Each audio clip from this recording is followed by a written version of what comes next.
महाराष्ट्र सरकारने सुरू केलेली लाडकी बहीण योजना महिलांसाठी खूप उपयोगी आहे।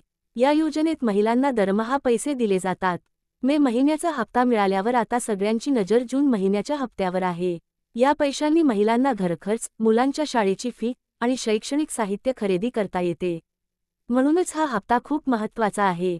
सूत्रांकडून माहितीनुसार जून महिन्याचा हप्ता 20 जूननंतर मिळू शकतो, पण अजून सरकारने याची अधिकृत तारीख सांगितलेली नाही। राज्याचे उपमुख्यमंत्री अजित पवार म्हणाले आहेत की लाडकी बहीण योजना बंद होणार नाही। महिला व बालविकास मंत्री आदिती तटकरे दर महिन्याला हप्ता देण्यासाठी लक्ष ठेवतात। या योजनेसाठी सरकारने एक यंत्रणा तयार केली आहे। महिला व बालविकास विभाग आणि अर्थ विभाग एकत्र काम करतात।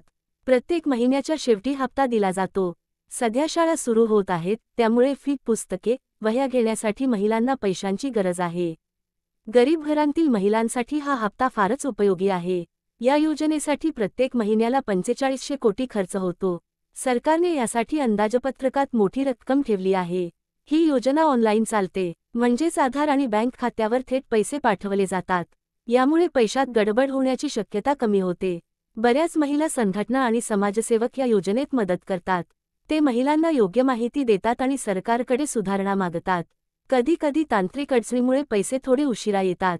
काही ठिकाणी पात्रता तपासायला वेळ लागतो, पण सरकार ही अडचण दूर करण्यासाठी सतत प्रयत्न करत आहे। लाडकी बहीण योजना ही महाराष्ट्रातील महिलांसाठी खूप मोठा आधार आहे। जून महिन्याचा हप्ता लवकर मिळावा अशी सर्व महिलांची अपेक्षा आहे। सरकारने सांगितले आहे की ही योजना चालूच राहणार आणि आणखी सुधारली जाईल। अशाच नवनवीन माहितीकरिता चॅनेलला सबस्क्राईब करून बेल आयकॉन दाबा। धन्यवाद।